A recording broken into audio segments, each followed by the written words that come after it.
এবার এই হাবিবা নাজ্জারকেও ধরা হয়েছে, তুইও আর এই গ্রুপে আসিস তাহলে। আন্তাকিয়া শহরের মানুষরা তৎকালীন সময় ছিল মুশরেক, এক কথায় কি ছিল? মুশরেক। আমরা মিলাতে পারি এটাকে আবু জেহেলের যুগের সাথে।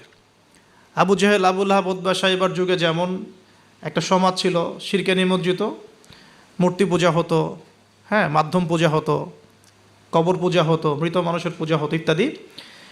আবার যেমন আসহাবুল কাহাফের সময় দাকিয়ানুস বাদশার যে যুগটা ছিল ওইটাও যেমন শিরকের মধ্যে ছিল। আবার ইব্রাহিম আলাইহিস সালামের সময় আজারের যুগটা, নমরুদের যুগটা যেমন ছিল, বা মূসা আলাইহিস সালামের সময় ফেরাউনের যুগটা যেমন ছিল, ঠিক ওই রকমই আন্তাকিয়ার যিনি রাজা ছিলেন ওই সময়কার যুগটা ছিল শিরক বা কুফরে নিমজ্জিত আর কি। তো এই ছোট্ট রাজ্যটাতে নবী ঈসা আলাইহিস সালাম তাওহীদের দাওয়াত দেওয়ার জন্যে তার দুজন অনুসারীকে পাঠিয়েছিলেন। কয়জন ভাই? দুজন অনুসারীকে পাঠিয়েছিলেন। ওয়াদরিব লাহুম মাসালান আসহাবাল ক্বরিয়া, আল্লাহ পাক এটা সূরা ইয়াসিনের মধ্যে বলেছেন 13 থেকে প্রায় 32 নম্বর আয়াত পর্যন্ত পুরো লম্বা আলোচনা আছে, কিন্তু এই খুঁটিনাটি বিষয়গুলো সূরা ইয়াসিনের মধ্যে নাই। এগুলো তাফসির আপনাকে ঘাটতে হবে। একটা তাফসির যদি পড়েন মন কলিজা ঠান্ডা হয়ে যাবে, অন্তত একটা, সেটা হলো তাফসিরে জালালাইন। তাফসিরে জালালাইন এটা পড়লে কলিজা ঠান্ডা হয়ে যায়, অন্যগুলো পড়লে কলিজা একটু মনে হয় ক্ষুধা এখনও বাকি আছে আর কি। জালালাইন পড়লে মনে হয় যে ক্ষুধাটা মিটে গেছে আলহামদুলিল্লাহ, এতটাই গভীর আলহামদুলিল্লাহ মাশাআল্লাহ। আমি এটা প্রিফার করি বেশি যে তাফসিরে জালালাইনটা বাসায় কিনবেন, পড়বেন। এটা মাদ্রাসার জন্য যেমন ভালো, জেনারেলদের জন্য ভালো, আর এটা মোটামুটি বাংলা অনুবাদ হয়ে গেছে এখন আলহামদুলিল্লাহ। তো এখানে নবী ঈসা আলাইহিস সালাম দুজন হাওয়ারি বা দুজন রাসূল বলছি এই অর্থে যিনি বার্তাবাহক, এই অর্থে বলছি, রাসূল পাঠালেন ওই রাজ্যকে তাওহীদের আন্ডারে নিয়ে আসার জন্যে, ওই রাজ্যের মধ্যে তাওহীদের দাওয়াত দেওয়ার জন্য। আমরা এখানে কিন্তু শিক্ষা পাচ্ছি তার দাওয়াত বা দিনের প্রারম্ভিক বিষয় শুরু হবে তাওহীদ থেকে।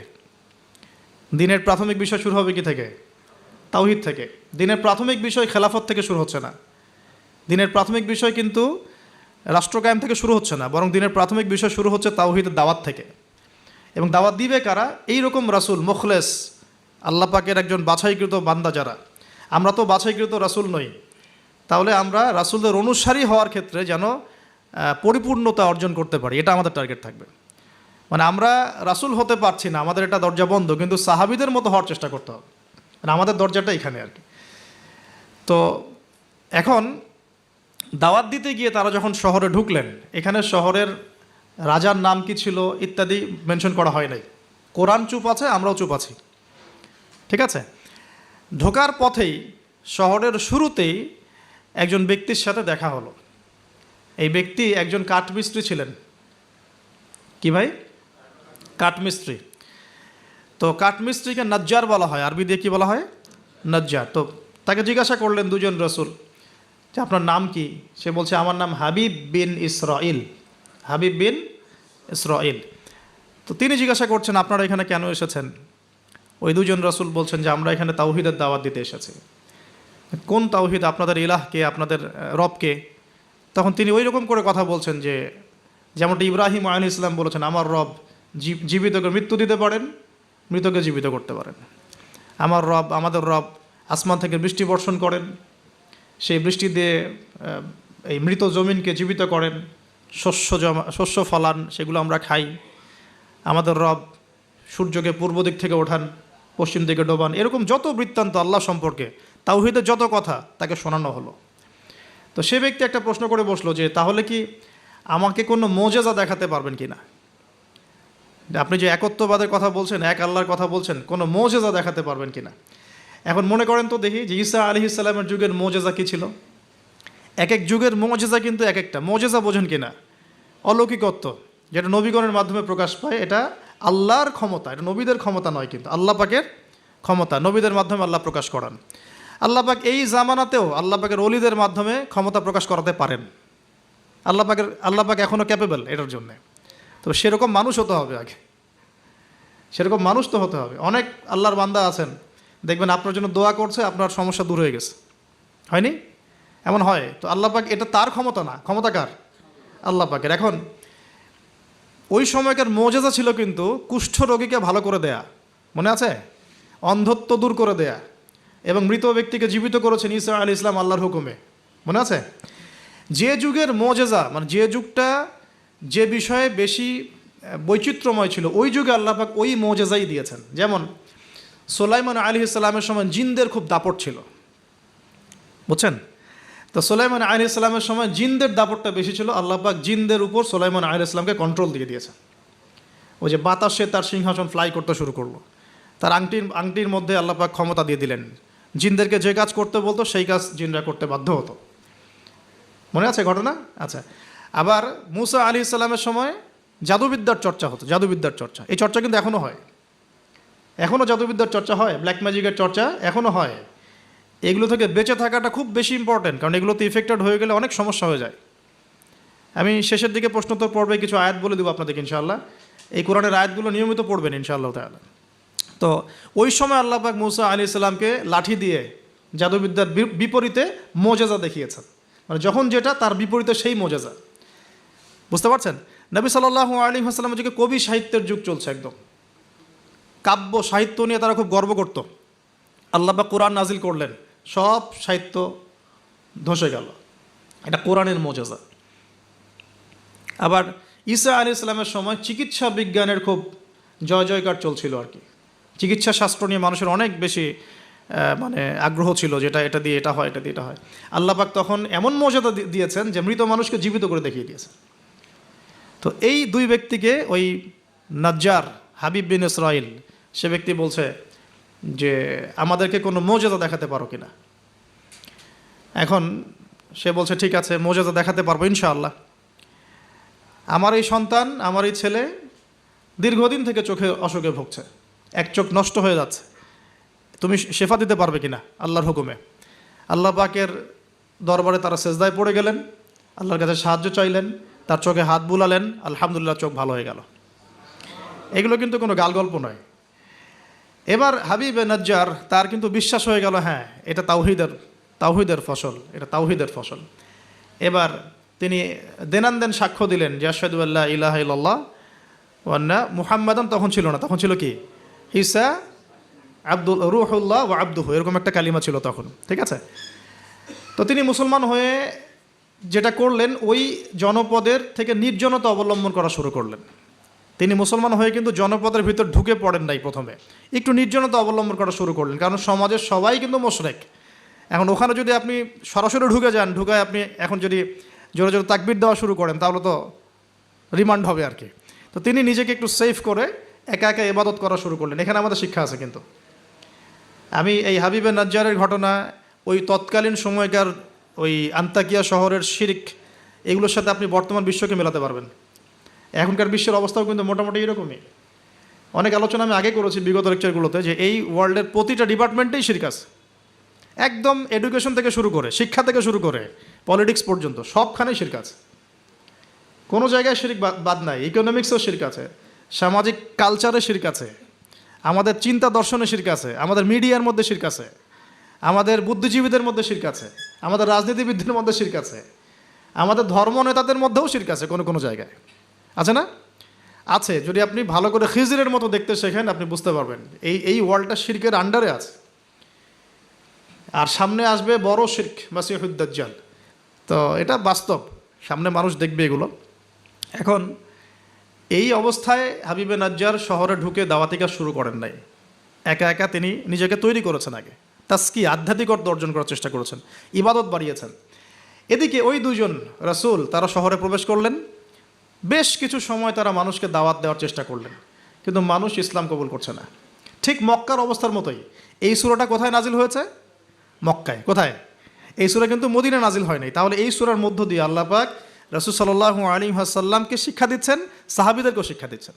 ঠিক মাক্কি পরিবেশের মতোই তৎকালীন পরিবেশটা ছিল। আর মাক্কি পরিবেশ মানে, আমি অনেকদিন আগে বলেছি, মাক্কি পরিবেশ মানে শিরক, মাক্কি পরিবেশ মানে সুদ, রিবা, মাক্কি পরিবেশ মানে হচ্ছে মাদক, মাক্কি পরিবেশ মানে জেনা, ব্যভিচার, মেয়েদের মানহানি আর গোত্রীয় হানাহানি, এগুলো মক্কা। মক্কা মানে এইগুলো, যেটা এখনকার ওয়ার্ল্ডে চলছে। আপনি যদি ছোট সেন্সে চিন্তা করেন না, তাহলে আমাদের সোসাইটিটাও মাক্কি। ছোট সেন্সে চিন্তা করেন, এখানে শিরক দিয়ে ভর্তি, রিবা সুদ দিয়ে ভর্তি, মাদক দিয়ে ভর্তি, মেয়েদের যে জেনা ব্যভিচার পর্নোগ্রাফি এগুলো দিয়ে ভর্তি, আর কি গোত্রীয় হানাহানি তো আছেই, এটা এখন পলিটিক্যাল হানাহানিতে রূপ নিয়েছে। কোনো কোনো জায়গায় ধর্মীয় হানাহানি হচ্ছে, মসজিদে ভাগাভাগি হচ্ছে। আছে, মক্কার আদর্শ কিন্তু এখনও সমাজের মধ্যে আছে। খালি দার্শনিক দৃষ্টিভঙ্গিতে দেখতে শিখুন, একটু খিদিরের মতো দেখতে শিখুন। এখন দেখুন, এই দুজন রাসূল দাওয়াত দেওয়ার পর, দীর্ঘদিন দাওয়াত দেওয়ার পরে যখন মানুষ ইসলাম কবুল করছে না, তখন তারা প্রকাশ্যে মানে আল্লাহু আকবার তাকবীর এটা দেওয়া শুরু করেছিলেন। যখনই বের হতেন তারা তাকবীর দিতেন, আল্লাহু আকবার আল্লাহু আকবার আল্লাহু আকবার লা ইলাহা ইল্লাল্লাহ লা ইলাহা ইল্লাল্লাহ, এভাবে প্রকাশ্য দাওয়াত দেওয়া শুরু করলেন। ঠিক আব্দুল্লাহ বিন মাসউদ রাদিয়াল্লাহু আনহুর মতো। নবী সাল্লাল্লাহু আলাইহি ওয়াসাল্লাম একদিন বললেন যে, কে আছো কুরাইশদেরকে কোরআন শোনাতে পারো? তারা তো কোরআন শুনতেই চায় না, কোরআন বললেই কানে আঙ্গুল ঢুকায় দেয়।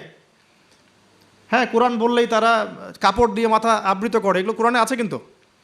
তখন আব্দুল্লাহ বিন মাসউদ, সুবহানাল্লাহ, রুয়াইয়াল গানাম বলা হতো তাকে, মানুষ তাচ্ছিল্য করতো, মানুষ তাকে তাচ্ছিল্য করতো। তার পা ছিল সরু, মানে চিকন সরু, পা দেখে আবু জেহেল হাসাহাসি করতো, সুবহানাল্লাহ।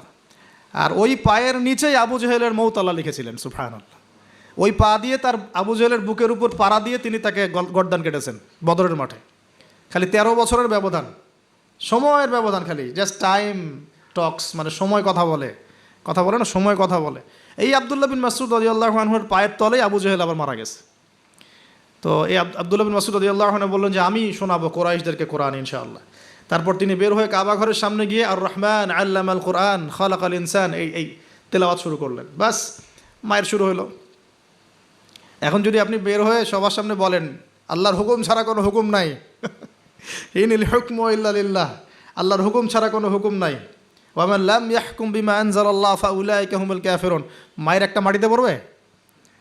একটাও গায়েবই হয়ে যেতে পারেন আপনি, নাই, আউট অফ হিস্ট্রি। আপনি আপনার কথা মানুষ ভুলেই যাইতে পারে, হয় না এমন?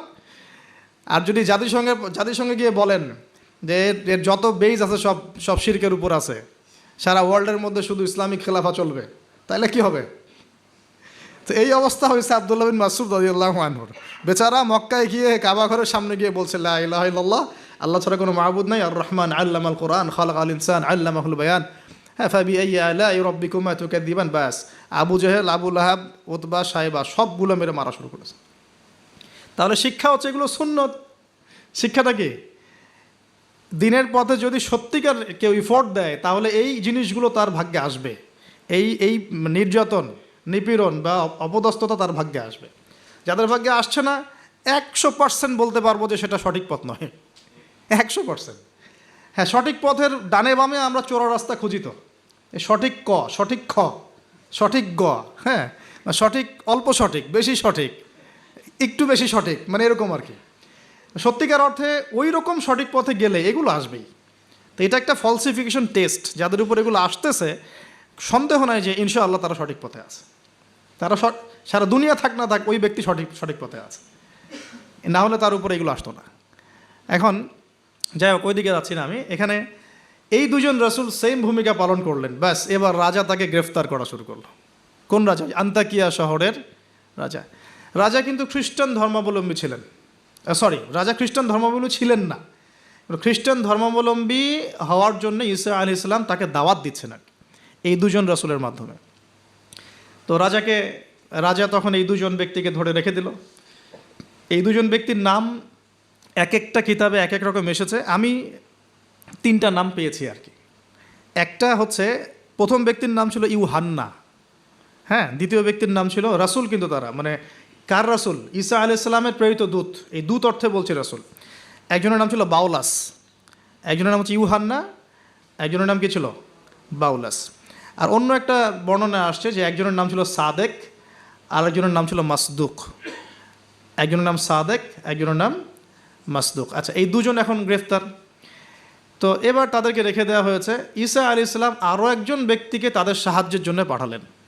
এটাই হলো কোরআনের এই আয়াতটা, যে ওয়াদরিব লাহুম মাসালান আসহাবাল ক্বরিয়া ইয জাআহাল মুরসালুন ইয আরসালনা ইলাইহিম ইসনাইন ফাকাযযাবুহুমা ফাআজ্জাজনা বিসালিস। যখন তাদের দুইজনকে অস্বীকার করা হলো, আমি আরও একজনকে পাঠালাম। এই আরও একজনের নাম হচ্ছে আপনার শামউন। কি নাম?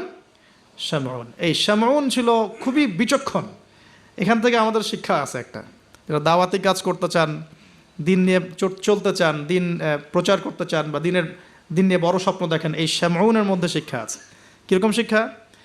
এই শামউন গিয়ে সরাসরি তাদেরকে বলল না যে আমি ওদের দুজনকে বাঁচাতে আসছি, বরং শামউন নিজের পরিচয় গোপন করে ফেলছে।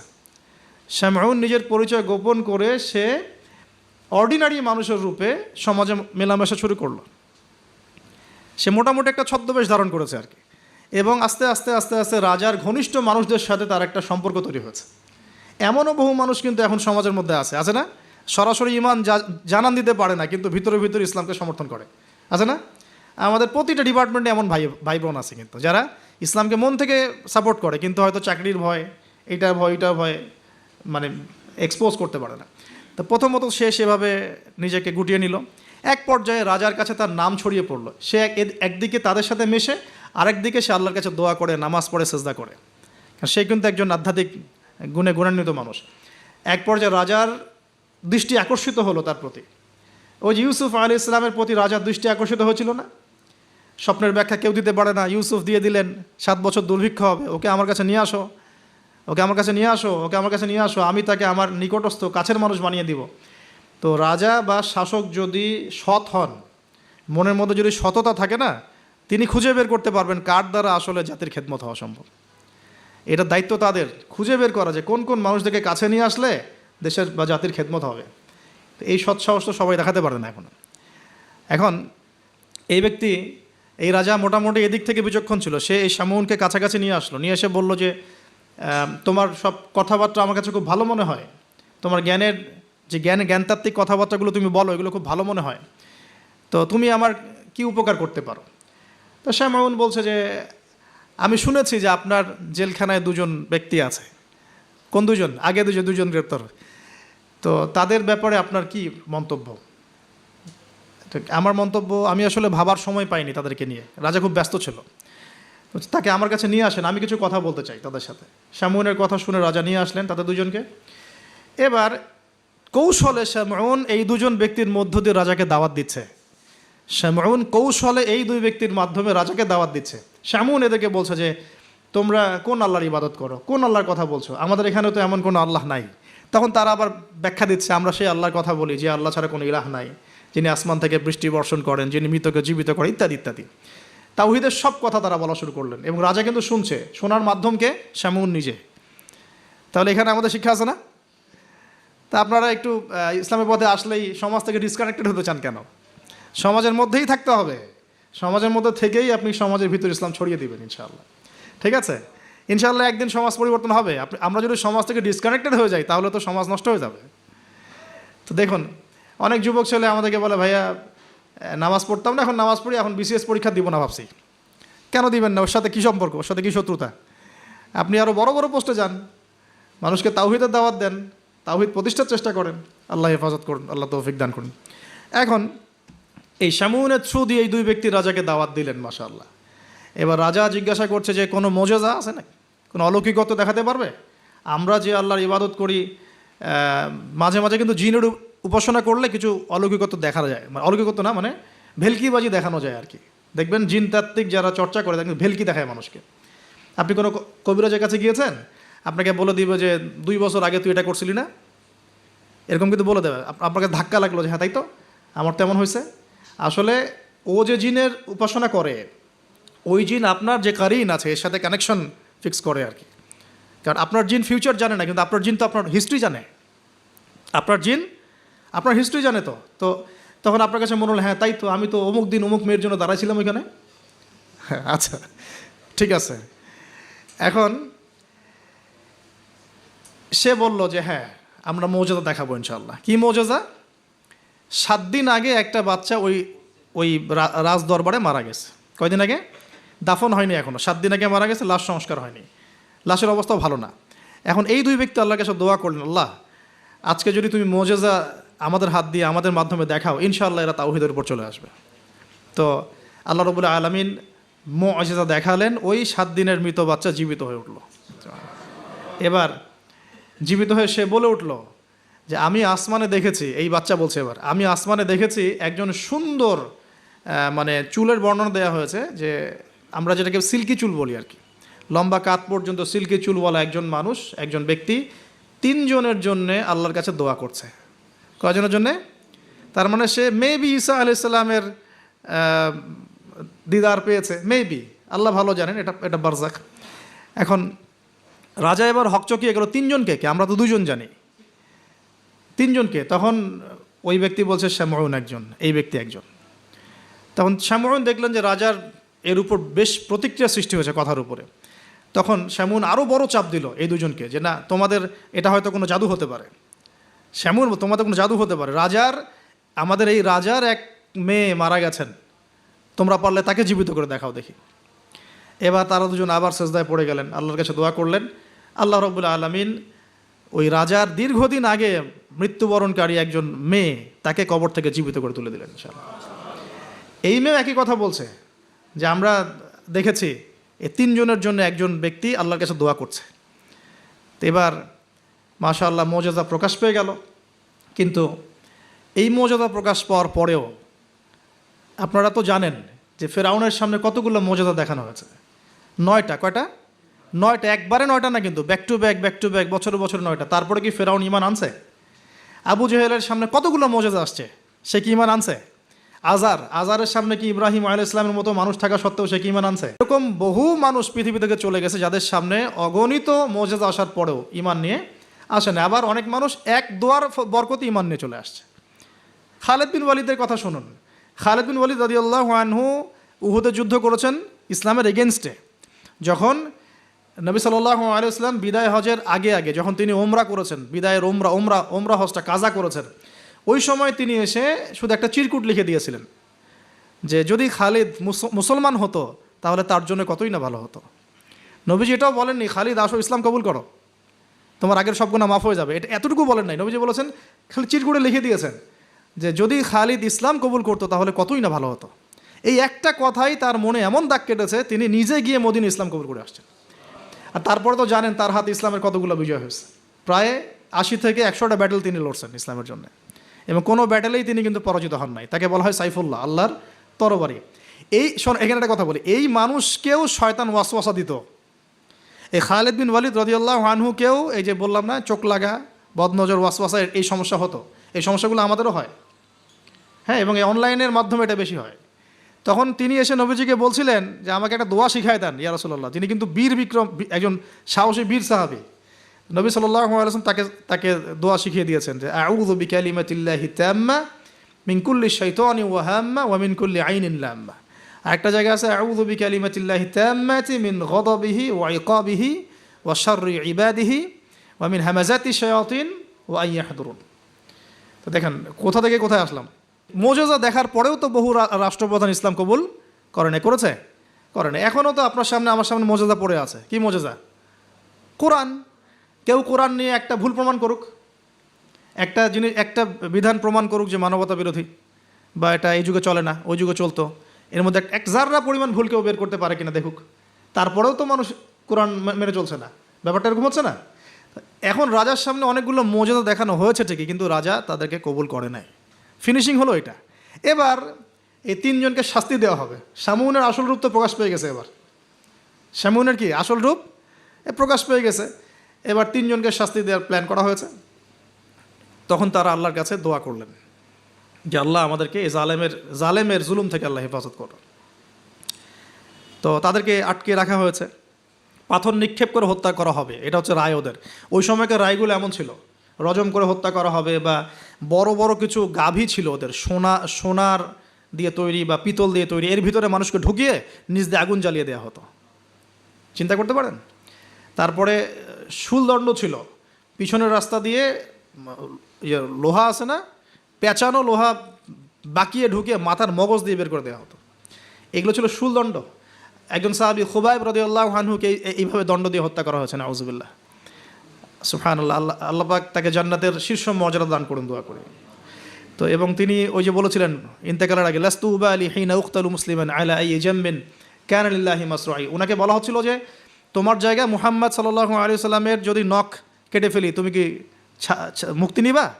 তো তখন তিনি বলেছিলেন যে লাস্তু উবালি হিনা উকতালু মুসলিমান, আমি কোনো পরোয়াই করি না যখন আমাকে মুসলমান রূপে শহীদ করা হচ্ছে। আলা আই জামবিন কানা লিল্লাহি মাসরুই, আমাকে যেদিকেই পাশ ফেরানো হোক না কেন সেটা আল্লাহর জন্যই। ওয়াযালিকা লিল্লাহি ওয়া ইয়াশা, তিনি এমন একজন ইলাহ যিনি চাইলে ইউবারিকা আলা ফি কুল্লি শিলুই মুমাজ্জা, তিনি আমার প্রত্যেকটা গোস্তের টুকরায় হাড্ডিতে বরকত দিতে পারেন। তো এই সাহাবীর ইন্তেকালের খবর মদিনায় পৌঁছে যায়। এটা পড়ে নিয়েন, এটা রাজির ঘটনা, রাজির ঘটনার মধ্যে পাবেন। সিরাত অবশ্যই পড়বেন, আর আমার জন্য দোয়া করবেন যে আমি চেষ্টা করছি যে আগামী বইমেলা আসার আগেই সিরাতের উপর একটা অনবদ্য কিতাব লেখার জন্য। আল্লাহ পাক তৌফিক দান করুন। সমস্ত সিরাতের বইগুলোকে একত্রিত করে, এবং আমার টুকটাক কিছু গবেষণা আছে ভাঙাচুরা, সহজ সাধ্যভাবে, যাতে ইয়াং জেনারেশন খুব সহজে বুঝতে পারেন সিরাটাকে, একটা মোটামুটি 500-1000 পৃষ্ঠা একটা বই আসবে ইনশাআল্লাহ আজ্জা ওয়া জাল। আল্লাহ পাক তৌফিক দান করে নেবেন। তো অনেকে অনেক টপিকের কথা বলেছিলেন আমাকে যে এটা নিয়ে লিখেন, এটা নিয়ে লিখেন, ভাই এটা নিয়ে লিখেন, ভাই আখিরুজ্জামান নিয়ে লিখেন, ঠিক আছে? তো আমি বললাম যে না, আগে রাসূল সাল্লাল্লাহু আলাইহি ওয়াসাল্লামের বরকত দিয়ে শুরু হবে ইনশাআল্লাহ। কারণ আল্লাহ নবীর বরকত যার কপালে নসিব হবে ইনশাআল্লাহ তার ফিউচারটা ভালো হবে ইনশাআল্লাহ। তো আল্লাহ পাক আমাদেরকে সহজ করুন, তৌফিক দান করুন। এখন এখানে এই তিনজনকে আটকে রাখার পর যেটা বলছিলাম, এবার তাদেরকে পাথর নিক্ষেপ করে হত্যা করার কথা বলা হয়েছে, আর তারা এখানে আল্লাহর কাছে দোয়া করছেন। এর ফলশ্রুতিতে ওই রাজ্যের মধ্যে দেন দুর্ভিক্ষ শুরু হয়ে গেল। কী হলো ভাই? একদম দুর্ভিক্ষ। ওয়ার্ল্ড কি আসতেছে দুর্ভিক্ষের দিকে? আসতেছে, সবর করেন। তো এখন আমি একটা লেকচারে বলেছিলাম যে এই ইকোনমিক স্যাংশন বা ইকোনমিক ইনফ্লুয়েশন যেগুলো হয়, এগুলো থেকে বাঁচার জন্য সূরা ইউসুফের মধ্যে একটা হেদায়েত আছে। ওই সূরা ইউসুফে ইউসুফ আলাইহিস সালামের 7 বছর মেয়াদি যে পরিকল্পনা, ওই পরিকল্পনা যদি কেউ বাস্তবায়ন করে, কোনো রাষ্ট্রে দুর্ভিক্ষ হবে না ইনশাল্লাহ। যদি হয়ও, আল্লাহর হুকুমে যদি হয়ও, ইনশাল্লাহ জনগণ না খেয়ে মরবে না। ওই 7 বছরের মেগা পরিকল্পনা কি, সেটা একটু সূরা ইউসুফ ঘাটে দেখেন। তার মূল জিনিসটাই হচ্ছে অপচয় নষ্ট করা, অপচয়টাকে রোধ করা। অপচয় নষ্ট করা না, মানে অপচয়কে রোধ করা, সমস্ত রকম অনিয়ম বন্ধ করা, এবং ফিউচারের জন্যে খাবার এবং সম্পদগুলো সঞ্চয় করতে থাকা। যেমন আমরা কিন্তু অনেক অপচয় করি, খাবার নষ্ট করি, গ্যাস নষ্ট করি, তেল নষ্ট করি, নষ্ট করি, কিন্তু আবার প্রয়োজনের চেয়ে বেশি ব্যবহার করি। আবার দেখা যায় যে অনেক প্রকল্প হাতে নিচ্ছি কিন্তু পুরোপুরি বাস্তবায়িত হচ্ছে না, দুর্নীতি হচ্ছে, ইত্যাদি ইত্যাদি। এগুলোকে যদি বন্ধ করা যায়, আপনি ইন ফিউচার একটা জাতির ইকোনমিক বিষয়টা সাস্টেইন করতে পারবেন ইনশাআল্লাহ। তো আমি ইকোনমিক্স নিয়ে অন্য একদিন ইনশাআল্লাহ কোনো একটা সেমিনার করবো ইনশাআল্লাহ তাআলা। আজকে বলছি এতটুকু যে ইউসুফ আলাইহিস সালামের অর্থনৈতিক যে মেগা পরিকল্পনা 7 বছর, এটা যে নিতে পারবে, যে সমাজ, যে রাষ্ট্র গেইন করবে ইনশাআল্লাহ, সাকসেস। তো এই জিনিসগুলো আমাদের ঊর্ধ্বতন কর্তৃপক্ষদেরকে বোঝানো উচিত, দাওয়াতটা পৌঁছানো উচিত। হয়তো বা তারা জানেন না, এমন হতে পারে যে তাদেরকে যুগের সাথে তাল মিলিয়ে কেউ বোঝাতে পারেনি এখন পর্যন্ত, এমন হতে পারে। এই জন্য আমরা সবার প্রতি আমভাবে দাওয়াতের নসিহত করব, কারোর প্রতি আমরা কোনো শত্রুতা পোষণ করতে যাব না। কারণ আমাদের সমাজের মানুষগুলো কিন্তু আমাদেরই ভাই, আমাদেরই বোন, আমরাই। তো হয়তো কেউ হেদায়েত পেয়েছে, কেউ পায় নাই, কেউ বুঝে আসছে, কেউ আসে নাই, ইত্যাদি। এখন এই মানুষগুলো দোয়া করছেন তিনজন, এইভাবে বলছি, ইউহান্না, বাউলাস এবং শামউন, হ্যাঁ, অথবা অন্য বর্ণনা আছে সাদেক, মাসদুক এবং শামউন। তারা দোয়া করছেন, এদিকে দুর্ভিক্ষ চলছে। এখন জনগণ তাকে বলা শুরু করলো যে ইন্না তাতায়্যারনা বিকুম, তোমাদেরকে আমরা এখন অশুভ মনে করা শুরু করেছি, তোমাদেরকে আমরা অশুভ, অলক্ষণ মনে করছি। সূরা ইয়াসিন পড়ে দেখেন, আমরা তোমাদেরকে বলি না, কুলক্ষণ, অলক্ষণে, এরকম কথা বলি না, তোমাদেরকে আমরা এখন অলক্ষণে মনে করছি।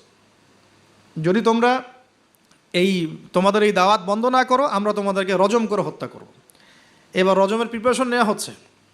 এবার সেই ঘটনা, ওয়াজা মিন আকসাল মাদিনাতি রাজুলুন ইয়াসআ। এবার ওই মদিনা মানে কিন্তু নগর, মদিনা মানে একটা শহর, মদিনা মানে ওই শহরের দূরবর্তী একটা জায়গা থেকে, দূরবর্তী জায়গা মানে কোনটা, ঢোকার এন্ট্রেন্সটা, ওই যে হাবিবে নাজ্জার মনে আছে, ওয়াজা রাজুলুন, হ্যাঁ, ওয়াজা আমিন আকসাল মাদিনাতি রাজুলুন ইয়াসআ, একজন ব্যক্তি দৌড়ে আসলো, ইয়াসআ মানে দৌড়ে আসলো, ইয়াসআ ক্বালা ইয়া কওমি ইত্তাবিউল মুরসালিন, দৌড়ে এসে তখন তার ওই ব্যক্তি কওমকে বলছে, হে আমার কওম, এই রাসূলদের অনুসরণ করো।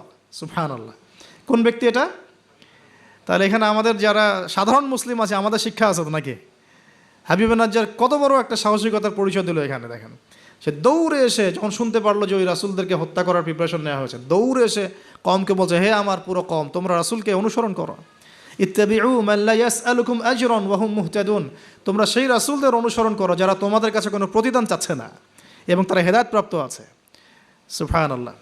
ওয়া মা লিয়া লা আ'বুদুল্লাযী ফাতারানি ওয়া ইলাইহি তুরজাউন। তাকে এবার এই হাবিবে নাজ্জারকেও ধরা হয়েছে, তুইও এই গ্রুপে আসিস, তাহলে ওকেও ধরে মারার প্রিপারেশন নেওয়া হয়েছে, এবং তার রজমটা আগে করা হয়েছে আর কি।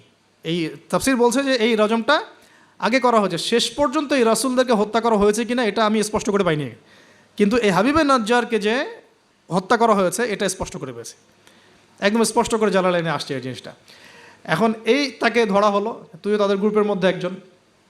তো সে বলছে ওয়ামা আলিয়া লা আবুদুল্লাযী ফাতারানি ওয়া ইলাইহি তুরজাউন, আমি কেন আল্লাহর ইবাদত করব না? তার অ্যান্সারটা এরকম, আমি কেন আল্লাহর ইবাদত করব না যে আল্লাহ আমাকে এভাবে সৃষ্টি করেছেন এবং তার কাছে আমাকে ফিরে যেতে হবে? কোন লজিকে আমি তার ইবাদত করব না? মানে তাওহীদের যত রকম সংজ্ঞা তিনি শেখালেন, বললেন, বুঝালেন, মানুষ বুঝতে চাইল না। এবার তাকে রজম করা হচ্ছে এবং সুবহানাল্লাহ, ওয়ামা লিয়া লা আ'বুদুল্লাযী ফাতারানি ওয়া ইলাইহি তুরজাউন আ'তাখিযু মিন দুনিহি আলিহা ইন ইউরিদনির রাহমানু বিদুররিন লা তুগনি আন্নী শাফাআতুহুম শাইয়্যা ওয়া লা ইউনকিযুন ইন্নী ইযাল লাফি দালালিম মুবিন। তিনি বলছেন যে আল্লাহ আমাকে সৃষ্টি করেছেন সে আল্লাহর আমি ইবাদত না করে আমি কার ইবাদত করব? আল্লাহ রাব্বুল আলামিন যদি আমাকে কোনো কল্যাণ করতে চান কেউ ঠেকাতে পারবে না, আল্লাহ পাক যদি কোনো অকল্যাণ করতে চান কেউ আমাকে বাঁচাতে পারবে না। আর আমি যদি এই তাওহীদ জানার পরেও শিরকে যাই তাহলে আমি স্পষ্ট বিভ্রান্তির মধ্যে থাকবো। তার লজিকগুলো কত চমৎকার। এবার তাকে হত্যা করা হচ্ছে আর কি। হ্যাঁ, সুবহানাল্লাহ, ইন্নী ইযাল লাফি দালালিম মুবিন ইন্নী আমানতু বিরাব্বিকুম ফাসমাউন। সে বলছে ইন্নী আমানতু বিরাব্বিকুম ফাসমাউন, তোমরা আমাকে হত্যা করছো কিন্তু জেনে রাখো যে আমি, তোমরা শুনে রাখো, জেনে রাখো না, ফাসমাউন তোমরা শুনে রাখো, তোমরা আমাকে হত্যা করছো করো কিন্তু শুনে রাখো যে আমি ঈমান এনেছি আমার রব এবং তোমাদের সবার রবের প্রতি। আমি তোমাদের এইসব তন্ত্রমন্ত্র শিরিক কুফর এসবে বিশ্বাস করি না। এবং এই রজমে যখন তার মৃত্যু হয়ে যায় বলা হচ্ছে যে মৃত্যুর আগেই অথবা মৃত্যুর সময় তাকে আল্লাহ রাব্বুল আলামিন তার জান্নাতের ঘরটা দেখালেন, সুবহানাল্লাহ। এবং তাকে বলা হচ্ছে যে, হ্যাঁ একটা কি উস্তাদ, কিলা দুখুলিল জান্নাহ, তাকে বলা কিলা দুখুলিল জান্নাহ, তাকে বলা হলো ও দুখুলুল জান্নাহ, জান্নাতে ঢুকো, প্রবেশ করো। কিলা দুখুলিল জান্নাতা, সুবহানাল্লাহ, কিলা দুখুলিল জান্নাহ। তারপরে আমি এই জায়গাটা আসলে খুব ইমোশনাল হয়ে যায় আর কি, আর আমি এই জায়গাটা পড়তেছি কদিন থেকে। কিলা দুখুলিল জান্নাহ ক্বালা ইয়া লাইতা কওমি ইয়ালামুন, সুবহানাল্লাহ, ক্বালা ইয়া লাইতা কওমি ইয়ালামুন, তখন যে বলছে হায় আমার জনপদ, হায় আমার কওম, যদি তারা জানতো, যদি তারা বুঝতো যে আল্লাহ পাক আমাকে কি পরিমাণ নিয়ামত দিয়েছেন, কোন জান্নাতে আমি আছি, এইটা যদি আমার জনগণ বুঝতো তাহলে সবাই ঈমান নিয়ে আসতো। দেখেন কোরআনে এই ব্যক্তির নাম উল্লেখ করা হয় নাই।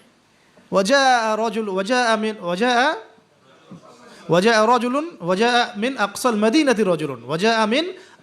মদিনাতি রাজুলুন, মানে দূরবর্তী জায়গা থেকে একজন লোক ছুটে আসছে। কে সেই লোক আল্লাহর কাছে এটা বড় কথা নয়, মানে নামটা কি সেটা বড় কথা নয়, তার আকীদাটা কি, তার আমলটা কি, তার তাওহীদটা কি, এটা সবচেয়ে বড় কথা। তো এখন এই হাবিবে নাজ্জারের এই শাহাদাত হয়ে গেল এবং আন্তাকিয়াবাসীর উপরে এবার কি হলো আল্লাহ পাক সেটাও বলছেন। তাওহীদের স্পষ্ট দাওয়াত পাওয়ার পর যখন তারা স্বীকার করলো না, তারা আবু জেহেলের মতো আচরণ করলো, আবু লাহাবের মতো আচরণ করলো, উতবা সাহেবার মতো আচরণ করলো, ওই ফেরাউন নমরুদ তাদের মতো আচরণ করলো। হিস্ট্রি কিন্তু একই, সব একই জনপদে ঘুরছে গেলে। এই মুশরিকদের মতো আচরণ যখন অব্যাহত থাকলো, আল্লাহ পাক বলছেন যে আমি তাদের উপরে কোনো বড় সেনাবাহিনী পাঠাই নাই, আমি তাদের উপরে কোনো বড় সেনাবাহিনী পাঠাই নাই, কোনো বাহিনী নাজিলও করি নাই, শুধু ছিল এটা সয়হাতান ওয়াহিদা, একটা মাত্র বড় বিকট চিৎকার। ইন কানাত ইল্লা সয়হাতান ওয়াহিদা, শুধুমাত্র একটা বজ্রনিনাদ, প্রচণ্ড শব্দে আল্লাহ পাক পুরো কওমকে ধ্বংস করে রেখে দিলেন একশেষ।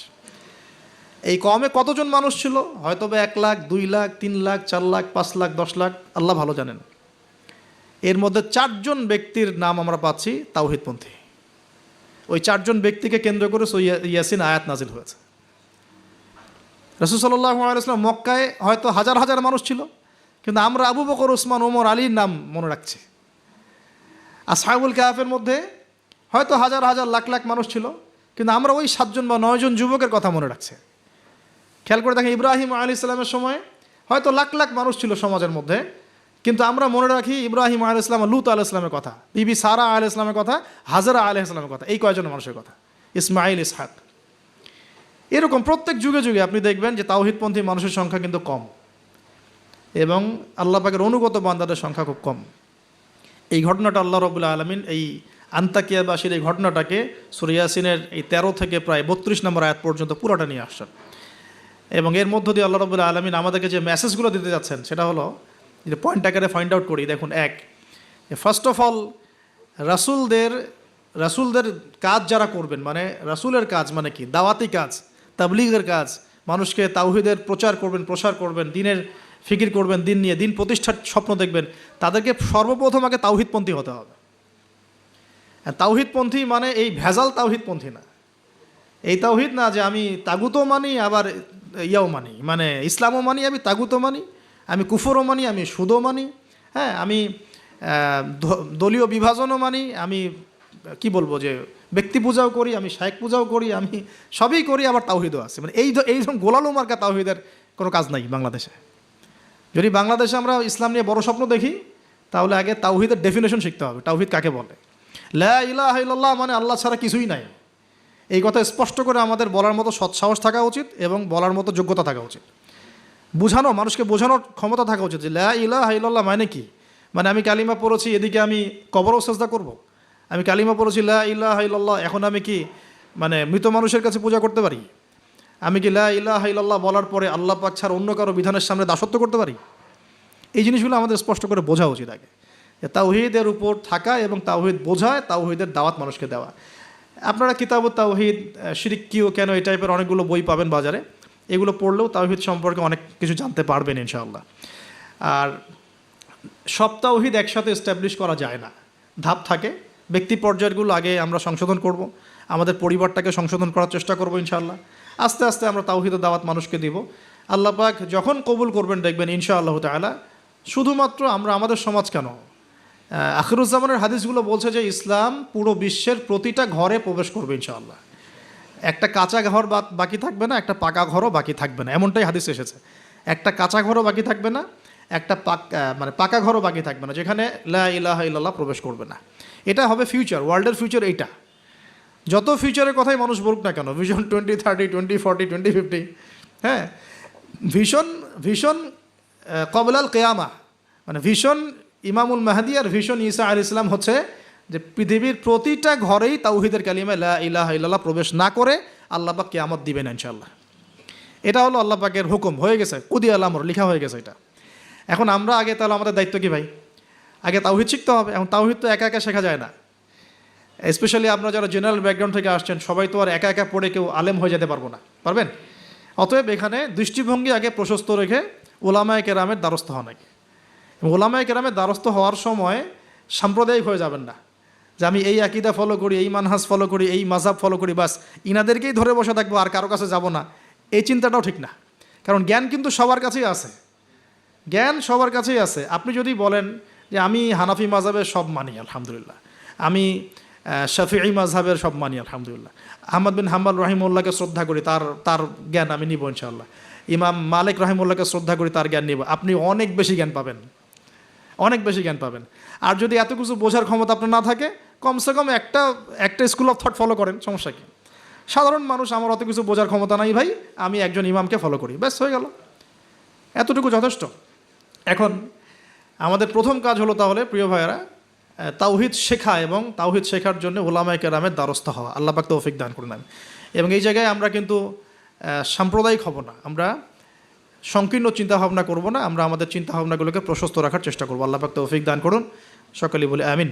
2 নম্বর পয়েন্ট যেটা আমরা ফাইন্ড আউট করতে পারি, আমাদের প্রশ্নোত্তর পর্ব আছে আবার এবং কুইজ আছে, তো পয়েন্টগুলো একটু মার্ক করে নেবেন, পরে আমাকে কেউ লিখে দিয়েন, কারণ আমি কিন্তু লিখে নিয়ে আসি নাই, আমি বলতেছি আর কি, ঠিক আছে? সেকেন্ড পয়েন্টটা আমরা ফাইন্ড আউট করতে পারি, দেখুন, দাওয়াত দেওয়ার সময় রাসূলগণ কিন্তু ধনী গরিব ভেদাভেদ করে দাওয়াত দেন। হাবিবে নাজ্জার কী ছিল পেশা? একজন কাঠমিস্ত্রি। আমরা তো রিক্সাওয়ালাকে দাওয়াত দিয়ে গিল্টি ফিল করি, আমাদের প্রেস্টিজ ইস্যু হয়, ওকে দাওয়াত দিব কিসের ইসলামের? হ্যাঁ, তো আমরা সমাজে ছোট বড়, ধনী গরিব, পাপী ফাসেক জালেম মুত্তাকি সব শ্রেণীর মানুষের মধ্যে দাওয়াতি কাজ করবো ইনশাআল্লাহ। আল্লাহ পাক তৌফিক দান করুন আমিন। এই দাওয়াতি কাজটা হবে দুইভাবে, একটা হচ্ছে অমুসলিমদের মাঝে ইসলামের দাওয়াত, অমুসলিমদের মাঝে তাওহীদের দাওয়াত, ইসলামের দাওয়াত। এখানে তো অমুসলিম সোসাইটি ছিল আন্তাকিয়ায়, তো অমুসলিমদের মাঝে তাওহীদের দাওয়াত এটা বেশি জরুরি বাংলার মাটিতে, কারণ এখন প্রচুর মানুষ দিন দিন কিন্তু অমুসলিম হয়ে যাচ্ছে, মুসলিম থেকে। আপনারা জানেন কি না জানি না, যারা পার্বত্য অঞ্চলে, বর্ডার এলাকায়, উত্তরাঞ্চলে বিভিন্ন জায়গায় আমরা তো সফর করি, আমরা তো জানি বিভিন্ন জায়গায় এমনও ঘটনা ঘটেছে যে মানুষ দলে দলে খ্রিস্টান হওয়া শুরু করেছে। দেখুন, রাসূল সাল্লাল্লাহু আলাইহি ওয়াসাল্লাম আমাদের মাঝে এখন সশরীরে নাই, তিনি কি রেখে গেছেন আমাদের জন্য, এই দিনটাই তো। তা আমরা, আমার পকেটেও তসবিহ দানা আছে, গুনতে সহজ লাগে, আল্লাহুম্মা সাল্লি আলা মুহাম্মদ, আল্লাহুম্মা সাল্লি আলা মুহাম্মদ, এটা গোনা তো সহজ, বসে বসে দরুদ পড়া তো সহজ, কিন্তু রাসূল সাল্লাল্লাহু আলাইহি ওয়াসাল্লামের দিনের হেফাজত করা তো এত সহজ না। তাহলে কোন কাজটা করলে আমরা বড়মুখ করে রাসূলের সামনে দাঁড়াতে পারবো কিয়ামতের দিন?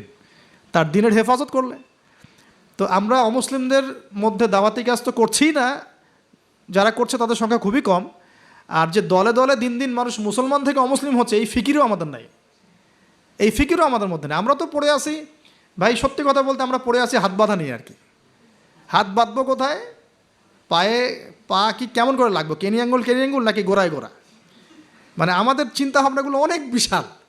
আমরা একদম মানে ওয়ার্ল্ড নিয়ে চিন্তা করতেছি, হ্যাঁ, আমরা চিন্তা করতেছি একদম ইসলামিক রেভলিউশন, খিলাফা, এই সেই, অথচ বাস্তবিক অর্থে আমাদের চিন্তা কোন জায়গায়? কেনি আঙ্গুলে না গোড়ায়? আপনি হাতটা উঠাবেন না, আপনি বাঁধলেন কোথায়? অনেকের অ্যাটিটিউড এতটাই এগ্রেসিভ যে মনে হয় যে হাত নিচ থেকে উপরে আসা মানে হচ্ছে অমুসলিম থেকে মুসলমান হয়েছে। আগে অমুসলিম ছিল, ভাবটা এমন যে আগে মুসলমান ছিলাম না ভাই, আগে দিন কিছুই বুঝতাম না, এখন আমি একদম পরিপূর্ণ সহিতে আসছি। তার মানে আগে আপনি সহিতে ছিলেন না। তো যারা এখন যে কোনো একটা মাযহাব ফলো করে, যেমন হাম্বলি মাযহাব ফলো করে মিডল ইস্টের মানুষরা, তারা বেশিরভাগই হাম্বলি মাযহাব ফলো করে। মালিকি মাযহাব ফলো করে দেখেন আফ্রিকান কন্টিনেন্টের মানুষরা। ইন্দোনেশিয়ার ওদিকে যাবেন, মালয়েশিয়া, ওখানে দেখবেন শাফিঈ মাযহাব প্রচুর। এই সাবকন্টিনেন্টের মধ্যে হানাফি মাযহাবের প্রচলনটা বেশি। তার মানে কি এরা কেউই হকের উপর নাই?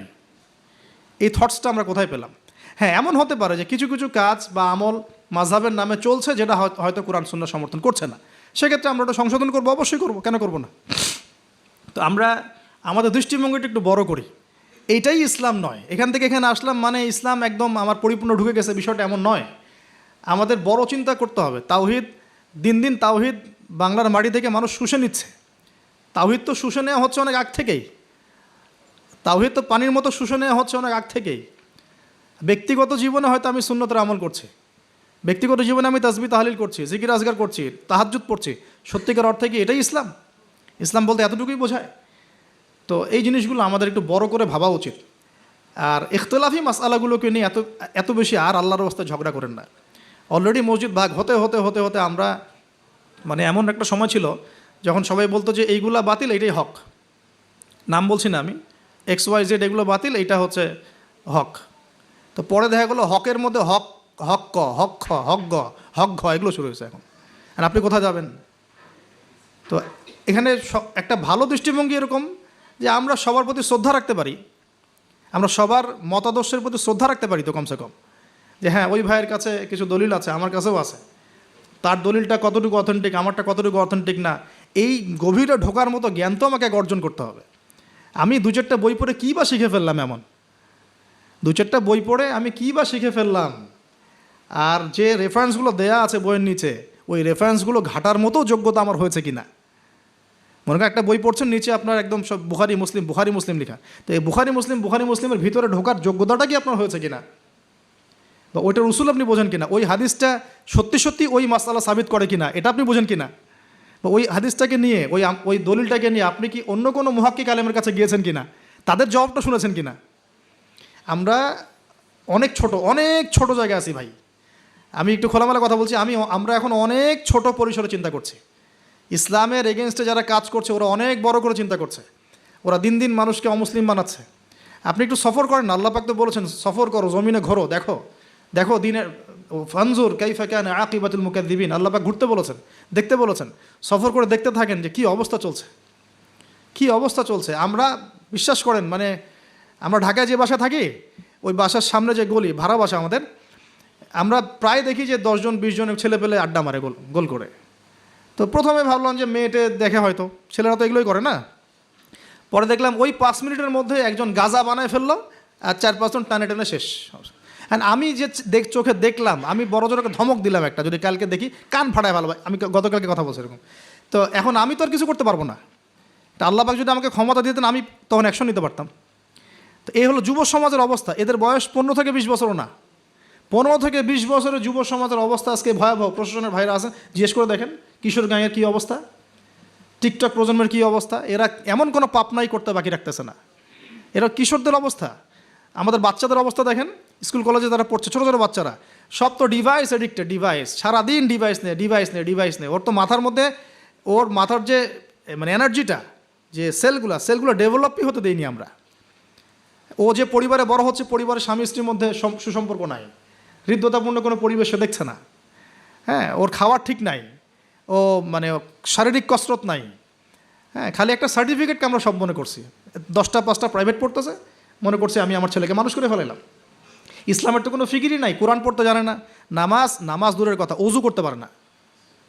আমি হার্ডলাইনে কথা বলছি, নামাজ দূরের কথা, অজুই করতে পারে না। ঠিকমতো অজু করতে হয় কীভাবে জিজ্ঞাসা করেন, অজুর ফরজ করে জিজ্ঞাসা করেন, ওকে বলতে পারে কিনা। এই বয়সের মেয়েদের অবস্থা দেখেন। এই বয়সের মেয়েগুলো যারা ঘুরে বেড়ায়, তারা মনে করে ওয়ার্ল্ডে এরা ছাড়া কেউই নাই, দুনিয়াটাই ওদের।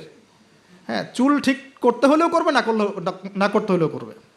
ওর কাজই একটা, চুল ঠিক করা, সারাদিন চুল ঠিক করতে থাকবে। হ্যাঁ, মানে বাসায় যত মেকআপ সব একদিনে মেখে বের হয়ে যাবে। মানে মানুষকে দেখাতে হবে, আমাকে মানুষ দেখুক, সুন্দর বলুক।